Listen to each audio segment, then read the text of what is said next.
using the biological process of the soil microbes and the plants and the cows. But when it all comes down to it, the cows and the milk are a way to make a living.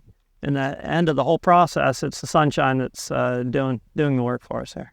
Organic dairy farming, there's I always say there's what it is and what it is not. And what it's not is not using antibiotics on the cows and herbicides or pesticides on the land, and not using hormones on the cows. Genetically modified foods. Genetically modified organisms, foods, commercial fertilizers. That's what it's not. We can't, we're not allowed to use those, and for really good reasons we're not allowed to use those. But the really important part for me is what it is, and what it is being able to treat the cows with respect.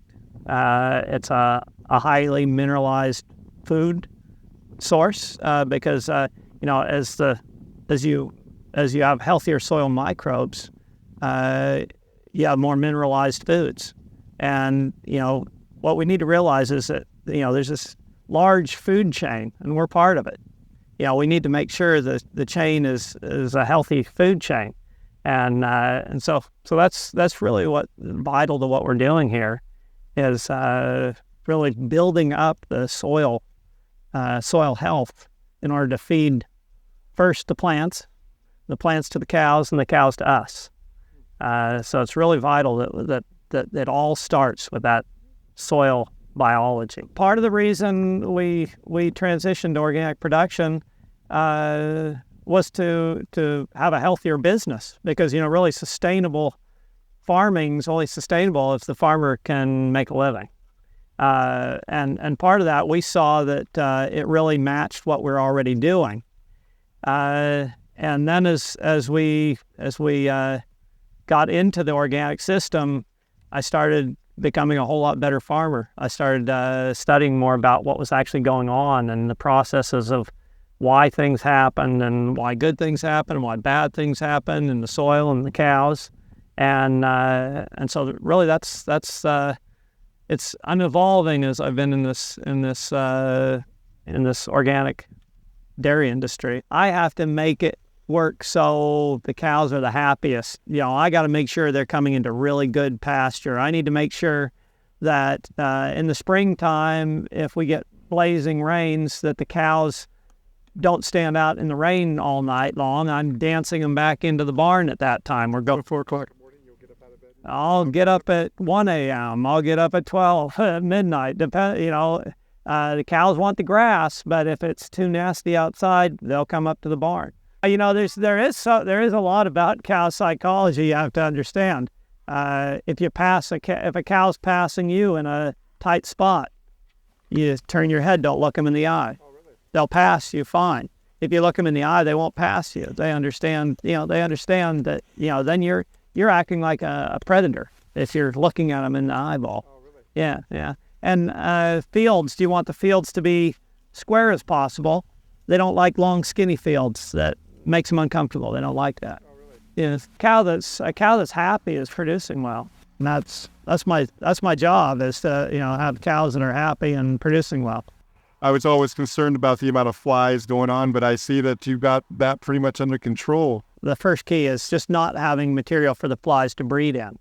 But then we use other things to help control them. One is building birdhouses and inviting in swallows. We have tree swallows, violet green swallows. We also have barn swallows in the barn, and some cliff swallows that take up residence in the barn, and they're all helping keep the fly levels down. They're actually going out. They're raising their young in here, going out and getting bugs to feed the young, and so that helps us keep the flies down, especially around here, around the barns and the calves and the house.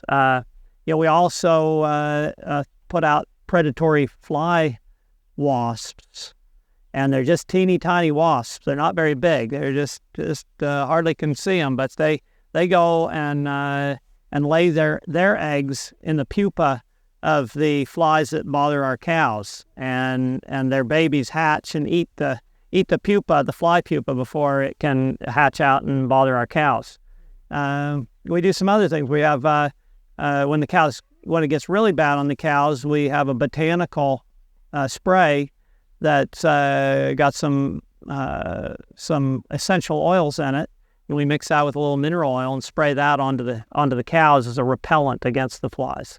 And then we also put up a sticky tape that's a couple 100 feet long, but very, very narrow, and the flies land on that and just can't get off of that. And then we can roll it up and get rid of flies that way before they reproduce. Okay, so John, I see here that when I came rolling into your facility, your farm, I saw some of these boxes here. But these are actually this is our nursery where we start the baby calves out, and it's kind of like when you bring a little baby home from the hospital, you don't want to take them out and pass them around to take them around to every last little kid you can find and get their runny noses. And so they stay in these for about 2 months until they got a good, strong immune system. And if the calves get a little bit of grain, it's all organically raised as well, which means it's not raised usually with pesticides, herbicides, commercial fertilizers. So everything we feed our calves, everything we feed our calves, everything we feed our cows has to also be organically grown. Yeah.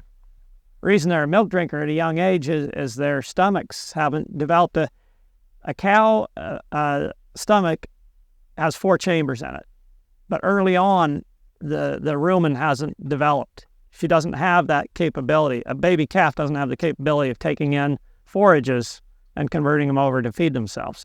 So, at about 2 months of age, then their stomach starts to develop that rumen, and the 4 chambers start to develop. A little too often in agriculture today, we try and make a cow be a machine, and not be what it's developed for. Right. She's designed. They've evolved to do a certain thing, and it's our job to make sure they're allowed to follow those. Where do you see the future of agriculture going? The future of farming going from here? Well, I really believe the farmers who understand and can adapt to the changes that we're going to be seeing with energy, the energy issues in this world, are going to be the ones that survive. Yeah, I see that too. Got to be flexible. Yeah. Well, John, thank you so much for allowing us to be on the farm here today. It has been a great privilege and pleasure for us.